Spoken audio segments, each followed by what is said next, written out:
I'm back with comedian David Boyle, and I'm quitting alcohol. So this will be my third podcast for the day. I just did back-to-back oppression chamber podcasts, 2 hours each. It was fucking hectic. I am out of talk today. Trying to get as many oppression chambers done as we can before I leave for Sydney on the 12th, I think it is, of March. In 2 weeks, not this Friday, the Friday after. And then 2 weeks floating around Sydney, go up to Port Macquarie, see mum, all that sort of shit. Head up to Bathurst probably, do a few gigs in Sydney, and then it's to fucking India. That's if that flight even takes off. It's a chartered flight. It wasn't booked through an airline. It's just some fucking dude chartered it, I think. Probably doesn't have a pilot. He's probably piloting it as well. Yeah, just jump in. Haven't really flown a plane before, but you know, it seems pretty self-explanatory. You get up in the fucking air, you go for a zoom, and then you land. What else is there? Actually, it was kind of dumb how we booked these flights. It's just some weird web page on the internet saying repatriation flights. Who knows if it's even fucking real? That's what I said to my wife yesterday when I was looking up the website. I'm like, is this even a real website? Is there a fucking flight? And she's like, yeah, I called them up. Someone answered the phone. I'm like, yeah, that could have been me answering the phone. Yeah.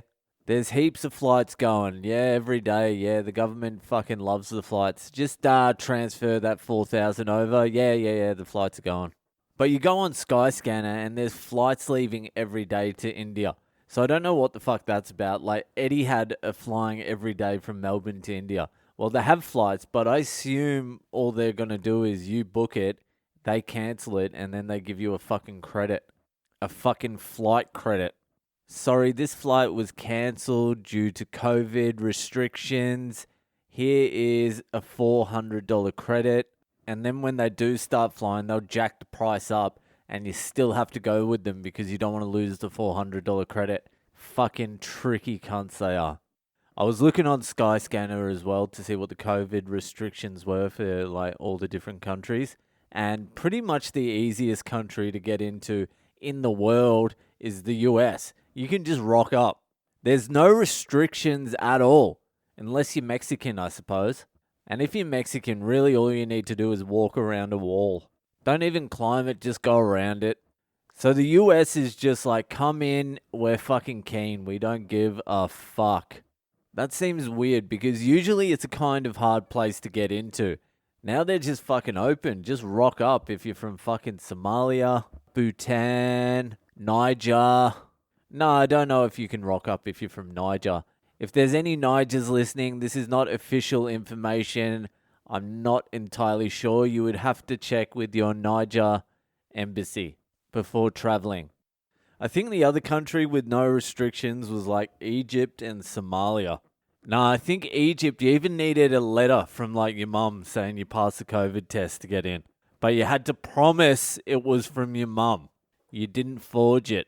So you got the US wide open, Egypt's open, and then you got like shit countries like Mongolia just not letting anyone in.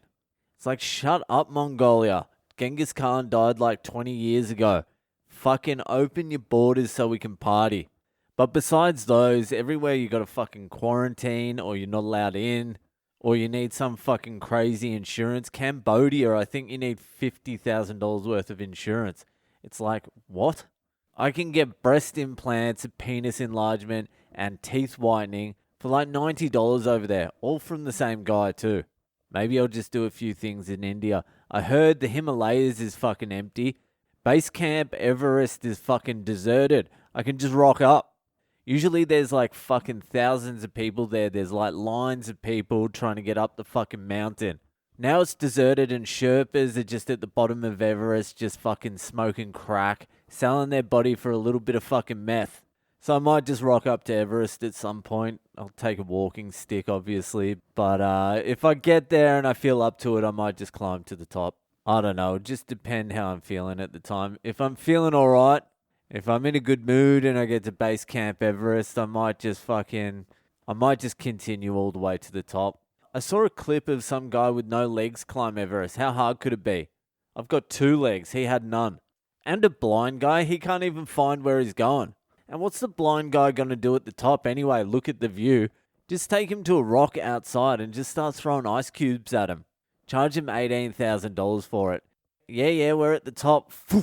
Wow, those hailstones are huge up here. That's what I want. I had never even thought about going to Everest because I know there's heaps of fucking people there, heaps of tourists. I don't like it. I need the whole place to myself.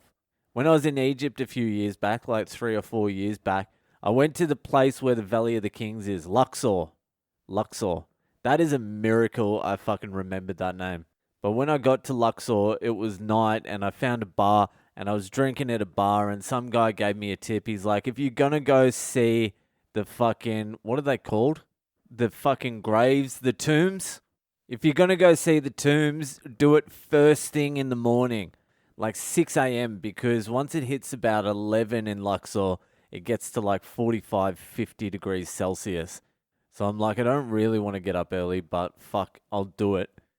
So I got up early, went to the Valley of the Kings. That's where all the tombs are, like fucking the old pharaohs and shit like that. I don't remember any of the names besides Tutankhamun. Tutankhamun's tomb was there. And Tutankhamun was actually in his tomb. And apparently that doesn't happen that often. So I'm there and the place is pretty much deserted.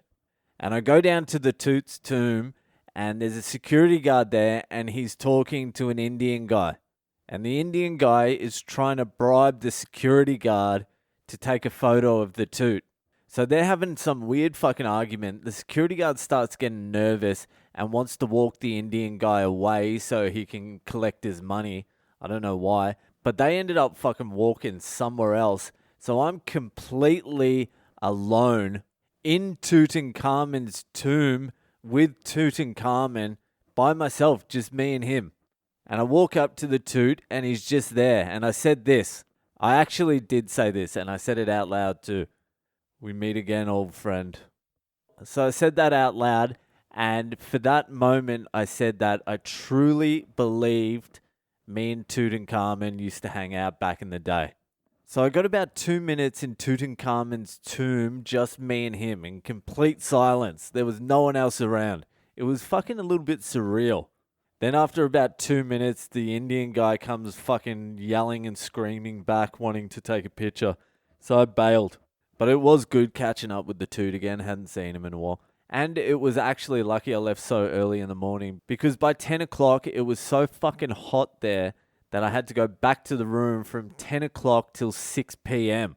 I couldn't leave the room. It was too fucking hot. Plus, they had really good Wi-Fi. And how many fucking Egyptian tombs can you fucking see before they all look the same? Boring. Anyway, that's it for tonight. If you're enjoying the pod, fucking, you know what to do. Also, hit me up on social media. I'm Boyle Comedy on Instagram, Facebook, and Twitter. Get on the social media because once I get to India, I'll be doing some fucking posting. I'll be doing some live streaming. I'll start a series. White guy battles COVID in India. Alright, that's it. See ya the fuck later.